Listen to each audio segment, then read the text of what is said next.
Hi everyone, I'm Angela and welcome to the Nest Homestead. For those of you that are new around here, my husband and I are documenting our journey to one day having our own homestead. And at this moment, the homestead is a 2-bedroom apartment with a porch and an adorable livestock guardian cat named Bimo. It's not exactly a homestead, but we're making do with what we got. And that includes learning new skills that we can one day apply to our future homestead. This is our first year trying to grow food in a container garden. So join us as we give you a tour of how that garden is looking, starting with my side. Once Dakota gets back from work, he'll show you his side of the garden. But let's say hi to our guardian livestock cat, Bimo. Good morning, Bimo. Thank you, Bimo. I'm gonna do a little bit of multitasking here because I'll be heading off to work in about 30 minutes. So I gotta eat some breakfast. So I'm gonna have these eggs cooking while I show you what's growing out there. For those of you that are new around here, we got some starter plants late in the season. We got them at our local hardware gardening farmer store. Make that make sense? We got a grape tomato plant and we also got a habanero plant. When we bought them, they had one fruit on them. So we were like, you know what? Why not take these home? They don't look like they're in the best of shape, but we wanted to give it a try. Let's go check out how these plants ended up faring. Outside to the garden we go. Excuse me, Bimo. I need to open the door. No, the outdoors isn't for you. So here we have our first plant. This is the habanero plant that we purchased. You know, it's still green. It's still pretty vibrant. There's like some parts here and there that don't look the best, but look at this.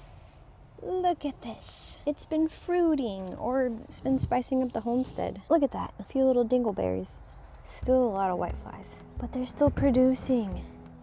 We've only harvested one habanero. I had very little to no hopes with this plant, but I mean, we've got a few. 1, 2, 3, 4, 5, 6, 7, 8, 9, 10, 11, 12, 13, 14, or did I recount? Did I turn it all the way around? I probably did. Oh, and we have a ladybug. Or an invasive one, I'm not sure. Still can't distinguish. Good morning to you, miss. What are you doing on my habanero plant? Are you completely destroying it? You're not eating it up, are you? You're gonna have a spicy shell. We also have some more little buds all over this place here, so I'm not sure if these are also going to turn into habaneros. We'll see. And then over here we have our grape tomato plant that I thought was done for because its main stem that had like a buttload of grape tomatoes broke off during a storm because we didn't have this supported at all. But eventually we got a little smart and we put some twine to hold it, and then we also put this little ribbon. Lo and behold, it's given us more. We were only able to harvest one grape tomato earlier in the season and I thought that was it, but then come to find out it has more just ready for the pickings. And they're like pretty big too. Look at that. These are getting red. Oh, that one. Oops, I picked that one. My bad. I wonder if I should pick this one too. Oh, it comes straight off. It comes straight off. I'll just let these get red on our little countertop thingy. Yee! Some flowers here, which will be turning into some grape tomatoes. A lot of dead matter. This was probably due to me not watering it because I thought it wouldn't produce anymore.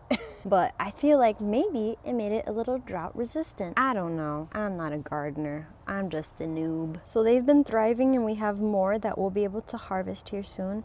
And if they don't turn red on the stem, then we'll probably just take them inside. Let me just put you guys here for now. Basil has been looking great too. This one has been thriving way more than this one. And it just so happens that the green one is my favorite one. So I wish this one would grow more, but you know what? It's okay. Beggars can't be choosers. There's so many whiteflies. Oh my gosh, they're eating these poor things alive. Look at this. This wasn't like this yesterday. And who knows, maybe it's not the whiteflies. This could be another bug. But yeah, the purple basil has been doing fantastic. Green basil could do better, but it's still producing. I harvested a few yesterday as well. This is how the homestead is looking. It's looking pretty good. And now I have to go inside because my eggs will burn. That smells like egg burning. Oh yeah, let me show you guys. These are the ones that I just picked from outside. But look at these.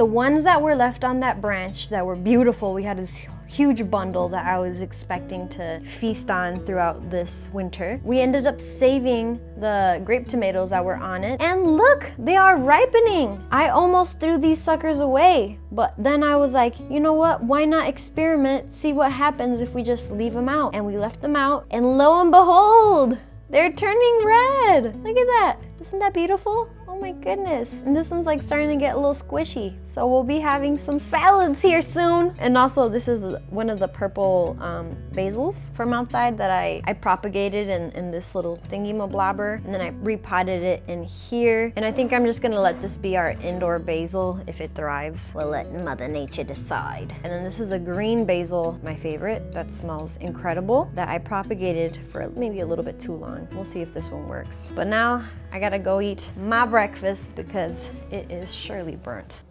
Yeah, it'll do. Quick tour of my side of the garden. Next part will be my husband, who's gonna show you the fruits of his labor. So stick around to see that. Like a pretty princess. Hi everybody. I'm gonna show you something that I'm not necessarily disappointed in, but I'm also not necessarily proud in. It was our first year growing pumpkins, and we chose the Atlantic Dill giant pumpkin variety, and we didn't grow any pumpkins. We grew a very long vine with a bunch of leaves, some flowers, and a little pimple, which inevitably probably was going to be the pumpkin. However, there were a few things working against us. I think it could have had a fighting chance had it had the right conditions, but there was just a lot working against it. Pest pressure, no direct sun, and a couple of the disease. Let me show you that pumpkin plant, because it's in a very sad state. Not a lot of foliage still left out there. Just one big giant vine that is dying, maybe dead. Maybe it still has some life. All right, let's go see the pumpkin. All right, we're going out to the homestead. All right, so here we have the pumpkin. But yeah, we started with seeds, planted them there, got 2 sprouts, chose the strongest one, and then it eventually came over here, vined out, and did pretty decent. Right now, it's on its last legs, as you can see in its sorry state, but this is, you know, it's part of life. And man, this was a fun project. We were just surprised that we even got any growth at all. So yeah, you can see a lot of powdery mildew just right on the surface. We had dealt with a lot of that later in the season, and then underneath the actual leaves, we had a bunch of white flies sucking on the leaves like little vampires. We just could not get rid of them quick enough. Yeah, we'll give it a go maybe in another year or two, or maybe when we're on the homestead. But all in all, I think it was a big success. We're just happy that we tried, and big shout out to Goldshaw Farm for encouraging us to give it a shot as well. So yeah, just really exciting just to learn new skills and branch outside of our comfort zone, and we had a good time. Do I wish we grew a pumpkin? Absolutely, I wish we grew a pumpkin. But am I happy with what we had accomplished with the time and resources that we had at our disposal? Yeah, how could you not be proud of this, right? It was a good learning experience. So yeah, no pumpkins on the homestead this year, but that is okay, because we got something even more valuable, and that is experience. You thought I was gonna say knowledge? Well, that comes with experience. Made you think, oh, you're making baked apples? The last apple that we had, I wanted to bake it. I'm like so hungry right now. We should have a snack while we watch a show. Perfect. Well, thank you for stopping in and coming along on this little homestead tour. It's not much, but it's what we got at the moment, and we're using what we got at the moment, and gosh darn it, my wife and I are having fun. We're learning a lot, and this is a journey. The Nest Homestead is more of an idea at the moment, but one day we're gonna be out there on the homestead, so if you like what you saw today, be sure to subscribe. And if you really liked what you saw today, be sure to watch another video. My wife and I have a whole bunch of kind of cute and wholesome, but also kind of silly creations that we've made, and we've loved making them because it's documenting every step of the journey that we're taking together. Thank you for coming along with us, and we'll see you in the next video. But until then, keep growing. Ooh, interpretive dance. Interpretive dance. Ooh, interpretive dance. Interpretive dance. Oh, my little ballerina. Coco de Chanel. I'm so hungry, I'm lightheaded. See ya. Bye. Got big dreams, just doing random things with my best friend.